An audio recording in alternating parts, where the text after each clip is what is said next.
Hello, everybody. Welcome to a very special late February live feed because Kemper and I have birthdays within a week of each other. And we were chatting and thought, hey, wouldn't it be fun to do some sort of birthday celebration for ourselves and for each other and look at, okay, in the next year, what are some hobby things that you want to do? So here we are.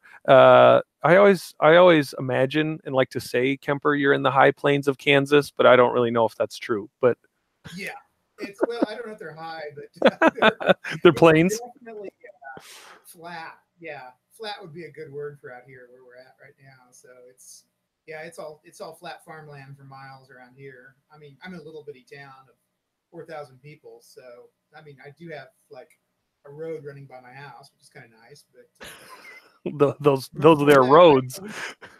well, actually, we moved from a rural area, so it was I think it was about 8 or 9 miles to the closest paved road. So this feels pretty uptown now. So you're a city slicker now with your city of I am, 4,000. yeah. In 4,000 in a town of 4,000 people. I mean, this is literally Lake Wobegon out here. Yeah. Well, we up in the North Country here, it is a snowy hellscape of just snow piles everywhere, and it sounds like this weekend and Monday we're gonna have some more. But you know, it comes with the deal. Those Scandinavians that decided to settle out here, and here we are. So.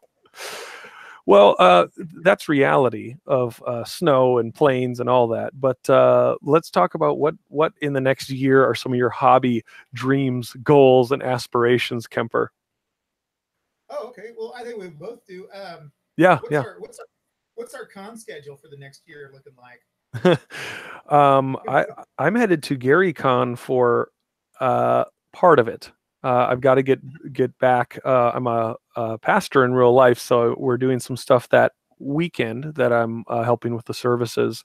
But I'll be there to set up the Legends of Wargaming room Wednesday, that Wednesday night, and then be there all day Thursday, just hanging out, helping out, and then I'll leave about lunchtime Friday and just be jealous the rest of the weekend. But that's the only one for sure. There also is. It's kind of funny. In the Minneapolis area, there's a convention called Pastors and Dragons at a retreat center that I've been to before and thought this would be so awesome to have some sort of cleric con or whatever. And then I find out there already is one happening, so I might I might actually be going to that too, which is pretty cool.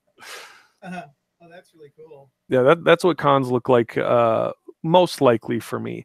Um, Mhm. there's some other ones around, but in terms of just taking time away from family and stuff, I get a little pickier. Yeah, yeah. I'm thinking I probably will put Mace on my schedule in November. I think that's a. In fact, we were just before I was talking to you, I was talking to some of the folks about Mace and coming up, and it's in Charlotte, and Yeah, it's a really fun con, and a it's lot kind of of becoming the. and like a lot of Oh, go ahead. crafters there, right? Yeah, yeah. I was just say it's what kind of becoming the crafters con, which is a lot of fun. I think that's really nice to just sit around, and it's a pretty small community, and so it's just I think for everybody to get together, it's a lot of fun. So Yeah, yeah, definitely Mace. I and it's a good. I think I like it because it's a pretty decent family con. A lot of the folks bring their kids and stuff, so yeah. it's kind of nice. Jeff Smith that runs it puts a lot of board games out there for kids to win, and so that's been something that I think is kind of neat about it. To have What's it this? kind of What's the saying? Get them hooked on games, and they'll yeah, never have money for yeah, drugs. exactly. Oh gosh, yeah. Yeah, I mean, my kids. I'm just amazed how much gaming has been important to my kids, and still is. Particularly my son.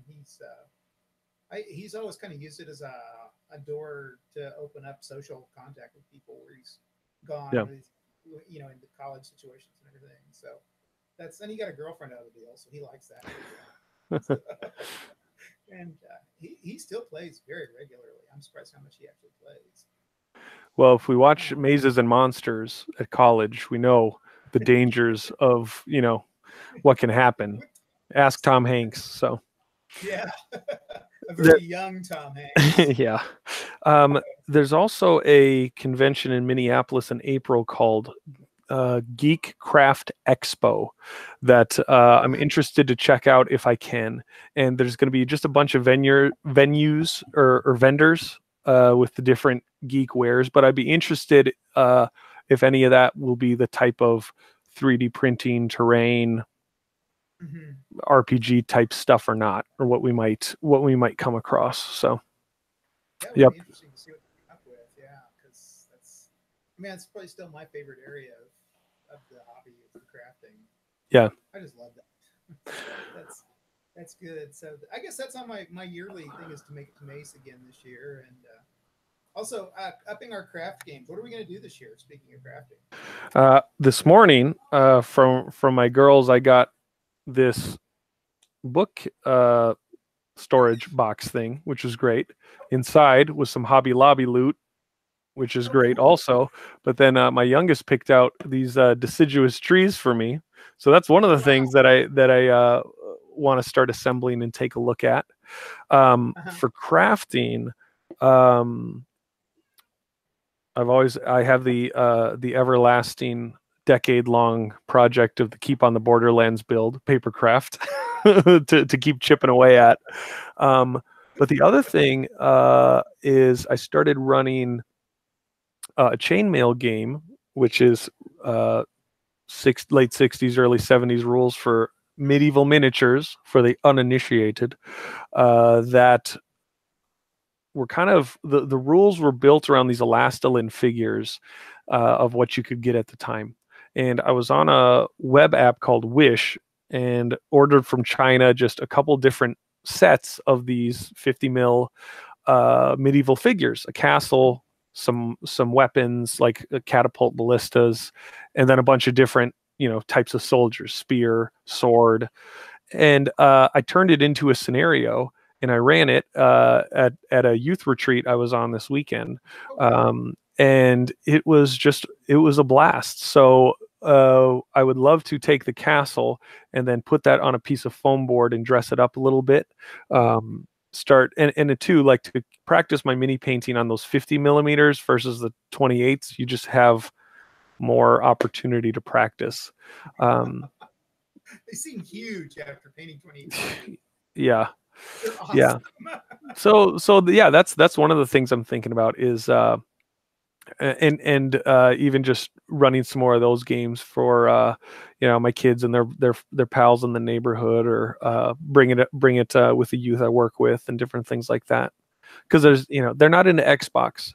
They're into late 60s, early 70s rules for medieval miniatures. I'm telling you, that's the next thing. That's the new hotness they all want to have. Bring back chainmail. Yeah. Oh gosh.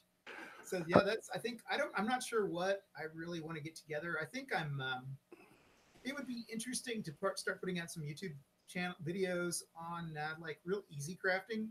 Real low tech stuff where, so say you've got your game coming up in 2 days and you need to craft terrain for it. How can you do it in a fashion that's, going to be easy to do, and you're going to be able to throw stuff together. It doesn't look great, it's not the most crafted stuff, but it would get you by. I think there's kind of a niche for that right now out there.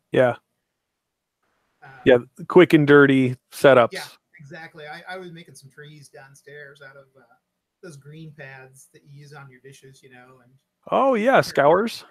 Yeah, using green scours and just cutting them up and making trees. And they actually look, okay. I mean, none of the stuff looks great, but it looks good. So if you were gonna, like I say, I think maybe that would be something. I don't know. I'm into simplicity anymore as I get older. In my rule set and everything. There was this comic, I think it's Sunday Morning Breakfast Cereal, which is really funny if you've ever seen that one, but it's usually like 1 or 2 frames. The first frame is this guy said, dude, you have way too much going on in your life.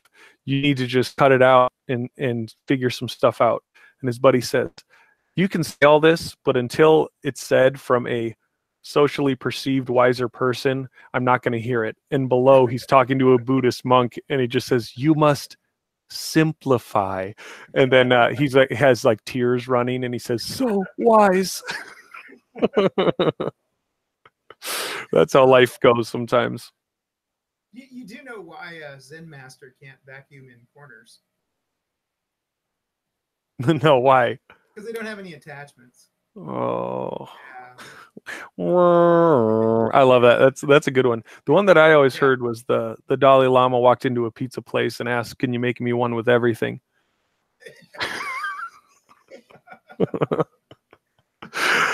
um so for crafting, I'm trying to think what other things. Some of it is just getting organized.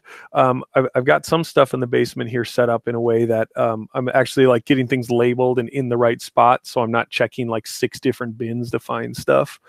But also, I got these track lights from Craigslist, from somebody that flips houses, and we actually ended up knowing each other through somebody, which was kind of a fun deal. But I kept thinking, I don't know if I want to permanently mount these things in the ceiling.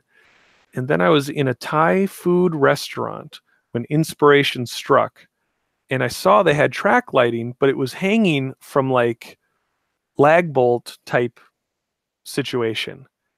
And I thought, I don't have to worry as much. I can see all the wiring and fix stuff if I need to, if I put some spacers or maybe get some like 6-inch lag bolts to just hang it enough, and it's sturdy enough, but then I don't have to mount it flush or any of that other stuff. Because you know, it's amazing how expensive speaking of attachments, the tiny little, yeah, the little corners and all that stuff is. It's like, give me some spit and chicken wire and let's get this thing running. I don't want to spend any more on this if I don't need to. So that's one of the things that I'd love to do. So whether it's for YouTube or whether it's for just games, to have some more directed light, you could do a lot of different things with it, which would be fun. Mm-hmm. Yeah, hardware is terrible on cost. I mean, Yeah. We've been like fixing this house up, and we're moving in the process of moving from our other house, and just getting everything fixed up, and how much money you spend just on all sorts of specialized bolts and clamps and all sorts. It's crazy. So, Yeah. you can buy a lot of crafting supplies for the prices. Well, what's funny is like I really didn't understand it as a kid, but when you become a homeowner and you're at a garage sale, you start licking your chops when you see a pile of tools and nuts and bolts and coffee cans with stuff. You're like, ooh, there's got to be stuff in here, because you know how much some of that stuff costs. I know, yeah, it's crazy. You can easily go out and spend a couple of hundred on stuff like that. So, Yeah. But yeah, I don't know. I think, like I say, my quick and easy crafting. I think I'd like to maybe see about getting a video series set up on something like that. That'd be fun. The issue I always have is just editing. Editing is so hard. Yeah. I went to film school, and one of the phrases that stuck with is somebody once said, editing is re-editing, meaning like you're just never done. There's always some more, you could improve it or cut more of it, or like keep working on it. And it's a lot of decisions, how you want to mix it. And even in film school, we'd have projects, the same footage, but everybody cuts it and ends up with a very different product. So yeah, there can be a lot of things, and then there can be a learning curve too of how you want to assemble it and how fancy you want to get with things. Yeah, and video editing software is kind of a challenge to use. Yeah. Oh, go ahead. No, go ahead. I was gonna say for me, I'm almost at 900 subscribers, which is kind of fun because I'm not super consistent putting out content, but in some ways, like I only do it. This is my hobby. This isn't like a job, or like, oh, I have some sort of loftier goal. Other than I just like sharing the joy of it, and with people like you or viewers or tutorials or whatever. But one of the thoughts I had is, rather than feel like, oh, I've got to do a once a week or this or that, of doing like, hey, coming up, there's going to be a longer form video, but maybe behind the scenes leading up to it, of like, all right, here's the project we're working on, here's the step or the phase that this is at, and just kind of keeping things updated. And then longer form pieces about how right now there's some 70s wargaming magazines I'm scanning. There I'm looking to do some. I built a little light box for some photogrammetry, which is where you take photos to make 3D models of whatever, and thinking about different out of production figures you could do that with. So, but which is like, you could do it in a little 3-minute video, but sometimes the longer form is just where it's at, and it's worth doing if it's rich content that's just helpful and walks people through a process. So that's one of the things that I've been musing over what I want to do in terms of content over the next year. Well, we'll see. That'd be pretty cool. Yeah. It's always, and I just have a hard time filming myself, and explaining yourself is the worst. It's like I'm the last person I want to see. I'm like, oh my. And you hear your own voice, and you're just like, oh gosh. So, Yeah. That always makes it a little bit of a challenge. But there's some people only do voiceovers. That's their thing, is like they don't want to be on camera. But yeah, Vanessa told me that the crafting muse, she was telling me that that's kind of. I mean, she obviously shows herself, but she said if you want to make it easier, just do static pictures and then do a yeah, voiceover on it. That was easier. yeah. Also, my tendency to say I don't know if you ever noticed. Do you say a lot when you're making a video? Oh, you don't think about it when you're shooting it, but when you Yeah, watch it later, yeah, it's all over the place. the vocal tics are just amazing. I'm just surprised how many vocal tics I have. The behind the scenes that I usually do is underneath the camera, I'll take a 3x5 note card. If I'm intentionally doing a shorter video, I'll take a 3x5 note card and I will only allow enough bullet points to fit on there. And that usually gets me in the time, and it's just reminders of what I'm talking about. So if it's a natural cut, if I'm going to a picture or video footage, I will cut out the ums, but otherwise I don't feel like it's, of course, now in the back of my mind, I'm totally like listening to see if I'm doing it or not. But I don't know if it's crazy distracting, but the more comfortable you get with it, or the more sometimes you do a take and it's like, well, let's do another one, and sometimes that one's smoother too. But there's different little tricks and different things. The toughest thing is hitting record. That's the worst and toughest, is to get to that spot where you're committing to it and you just go for it. But yeah, I mean, I've got like hours of content. I just need to like put it in through the editor and put it out there. yeah, That's the hard. Yeah, I was interested in the Western stuff, and I filmed a lot of Western stuff for the past year. Went all over looking at stuff and filming it. Really, those are really good tutorials too, and yeah, some really good looking terrain you made. yeah, I ought to probably and in talking with the other crafters, they're like, there's a niche out there for that. Yeah, I'm on several Facebook groups that are into Western gaming, and most of the stuff most of the people are using pre-made Western uh, models which is, they look great, but I'm still interested in kind of the scratch built and homemade stuff. yeah. So I mean, there Well, is a niche for that. and there's some modularity too, or no, I don't know if modularity, maybe that's the right word, but there's crossover because it works for Civil War. Yeah, It works for even going into certain more modernish type settings too. The storefronts are different things. That could just be an old town that is still, has some of these things going. So yeah, I was gonna say I can go within 10 miles and find a dozen buildings that still have that kind of storefront. yeah, Not they're still here. It's pretty amazing. In yeah. fact, I've gone out and taken pictures of a lot of them because they're pretty interesting to look at. Well, that's awesome.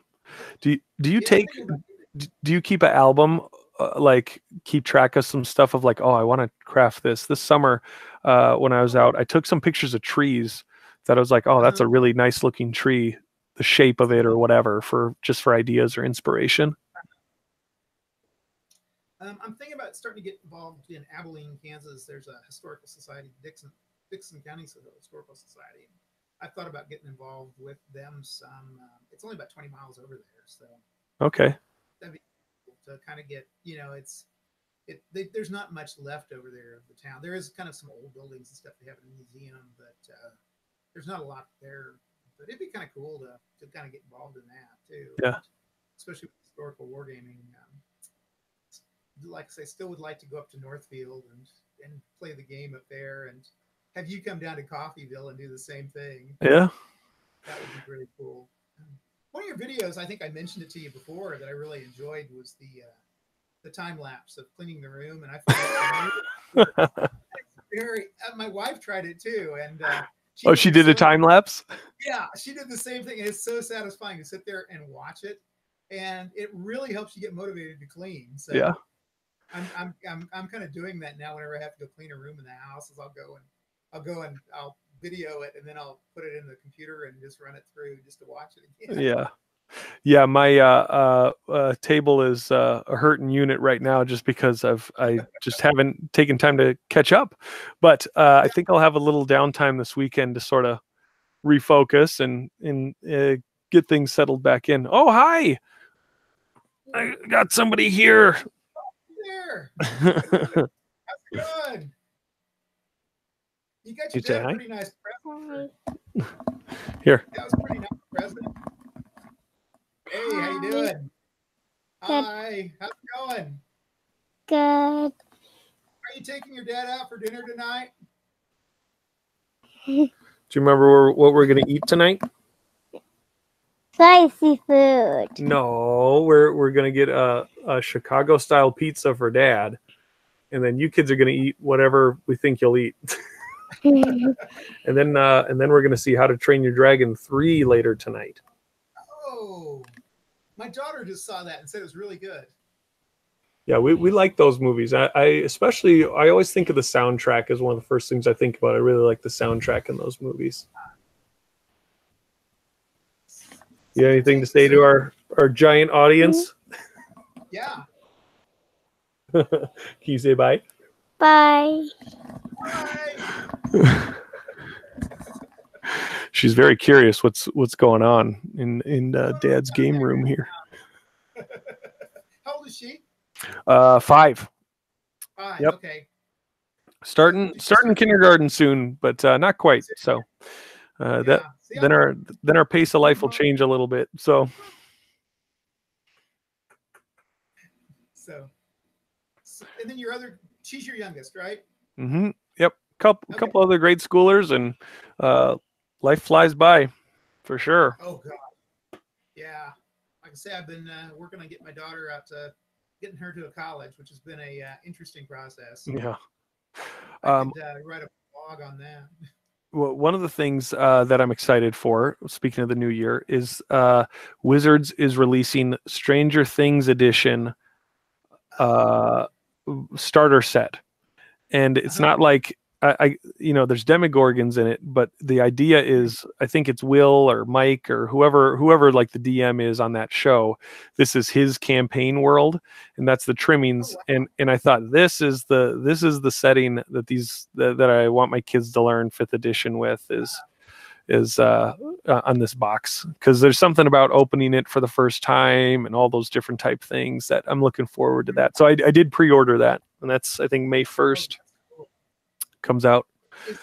Is it the one that kind of has the red box look to it? Yeah, it looks like, well, what's funny is it looks like it's worn, but us true gamers, we already have a worn red box. I think I have a blue box somewhere. Okay, expert set. Yeah. I bought it TG and Y. Y. There was a toy store, KB Toy Store, that I don't know if that was around in you're part of the Midwest too, but that was a place you could get a lot of stuff. And actually, a buddy got a clearance sale when they were going out of business. All sorts of great books from there too. Yeah. Mm-hmm. Yeah. So those are some of the things for this year. Is the reissue of that, getting the kids more involved, maybe some wargaming too. I've got my Thursday campaign. I play with some buddies, and I've been making the oversized maps for those, 3D printing some miniatures. But I'll tell you, it's not a joke. It's so much easier to have miniatures than finish miniatures.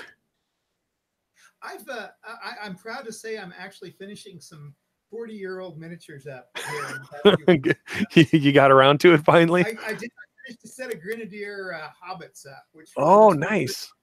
Yeah, they look pretty good. I'm real happy with them. Yeah. I'm not a very great painter, but I had mounted a hobbit that I was really happy with it. I thought, man, this looks really good. So still working. I try to do a miniature a day if I can. Okay. I don't know. It's amazing how many miniatures accumulate. They spawn. Yeah, I think they are, because my wife came down the other day and she said, "How much did you spend on all this?" And I said, "Well, it's just 2 or 3 months." How much do you think? It's like, wow, I don't know where all these miniatures came from, but now that you mention it, I was thinking like, I don't know if there is a lot of other big things coming up, but there is something really big right now. Fat Dragon Games has a Kickstarter that's wrapping up that I backed. That is 3D printed miniatures that don't need supports. And what supports are is, let's say if I was a miniature figure and I had my hands out like this, you can't print at a 90-degree angle without something underneath it. The nozzle, the filament just goes onto nothing. So what the software does is it builds supports underneath it. What Tom and his designers at Fat Dragon Games, and I have some of their skeletons and other orcs and other miniatures, it prints from the ground up, but they have everything at just the right angle, or maybe someone's holding a spear at just the right angle that you don't need supports for it. So it makes a super clean print, and they look just beautiful. So I backed that, and there's maybe 4 days left or something, and it's just gonna be a boatload of different miniatures, which I'm really excited about for that. Oh, are they gonna be the patterns for them that you'll get, or you can actually get? So it's the STL files, and then I'm gonna guess they'll be available at some point then just on their normal store. But that's one of the ways that they can get these funded. And the reason you do a Kickstarter is like, we got to get the ball rolling on this so you can pay your designers and do all that type of stuff when you do a campaign like this. So that's something that I remember a number of years ago when 3D printing just starting to blossom, thinking this is going to be huge for miniatures if people can figure out how to do this. And he's got it going on, the whole supportless miniatures, or if it's a big one, it prints in pieces and then it has kind of a notch that it just glues together fairly seamlessly. So it's really cool. Even if you don't have the printer, just to kind of see some of the work that he's doing. Yeah, Fat Dragon Games, and they make really great 2D terrain also, but a lot of 3D terrain. I was writing stuff down. Seminary start? Yep. When does seminary start for you? Oh, I start seminary this fall. I've got another kind of new student orientation in a couple weeks, and what's really cool there is they have a room that's like rare and antique books, temperature controlled, that I guess is in the style of a scriptorium is what it's called. Oh, wow. So I'm sure there'll be all sorts of inspiration in old tomes and things like that. And for my emphasis, which is kind of funny, I'm actually thinking about doing Christian history as the emphasis for a Master of Divinity, partly so I can do some sort of thesis and figure out a way to do like war games or something out of it, or some sort of like, develop a campaign out of, all the ups and downs of Christian history over 2,000 years. And because, that's one of the things with history, nothing's really changes, it just shows up at different times and in different ways. So Methuselah, my oldest and dearest friend. Yeah, so yeah, we'll see what that does to hobby time, but in some ways, hobby's even more important than ever when you need some sort of outlet, blow off some steam, paint some minis, run a game, whatever it is. Yeah, I do think we ought to try some online gaming, maybe some one shots. Yeah, that'd be really fun. There's Yeah. there's some. Are you a Star Trek fan? Not really. I'm not a science fiction fan. Okay. I know. Yeah. Like, I don't know. There's some Star Trek role playing game scenarios that I've been thinking about too. But yeah, one shots are always nice. You know, spend a Friday night or something just kicking around, and there's some really great systems for those too, to just run something quick. Yeah, I grew up in an age. I was at that age when we grew up on bad science fiction. So so the pre-Star Wars days when most science fiction was pretty heady and kind of boring. Yeah. So I mean, there was some good stuff, but most of it was pretty cerebral stuff that wasn't very appealing to an 8-year-old. Yeah. That's what made Star Wars amazing, was that it was so different than the science fiction that had come before it. And, Yeah. You know, I think from the 60s on, 2001 kind of set the standard. Yeah. About 10, 15 years, and which was good. As an adult, I enjoyed it a lot more, but at the time it was not. It was pretty boring. I wonder if anyone's done a Planet of the Apes. I'm sure, but if there's been any sort of official Planet of the Apes, because that would be a fun world to play in too. Yeah. Again, all I could ever think of is the Simpsons episode with Troy McClure. Dr. Zayas, the musical. Yeah. Stop the Planet of the Apes. I want to get off. And the best line ever. I hate every ape I see, from chimpanzee to chimpanzee. I mean, that's genius.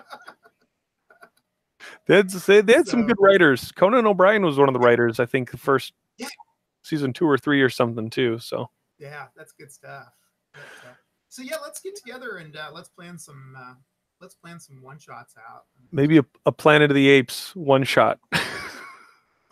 I'm on it. I think ICRPG would work well for that, wouldn't it? Yeah. Yeah, I could see that.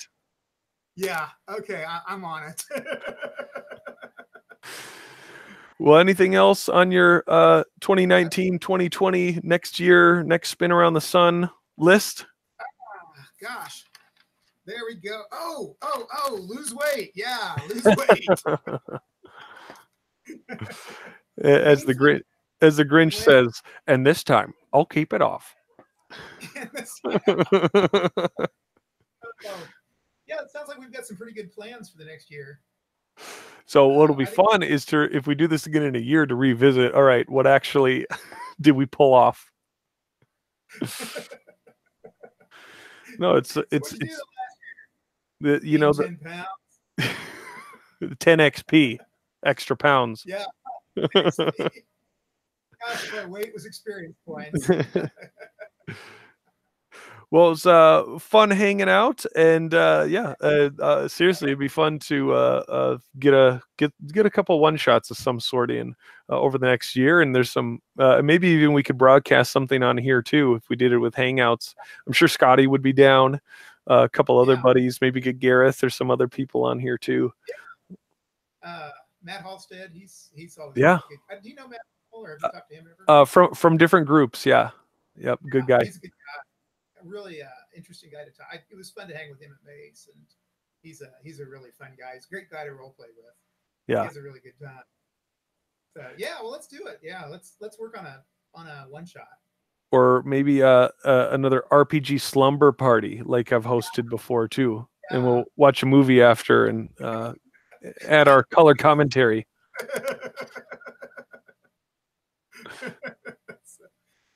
Okie doke. All right, thanks for tuning in, everybody. We're gonna take this off the air, but happy birthday to us. Yeah. Thanks for coming on, Kemper. No problem.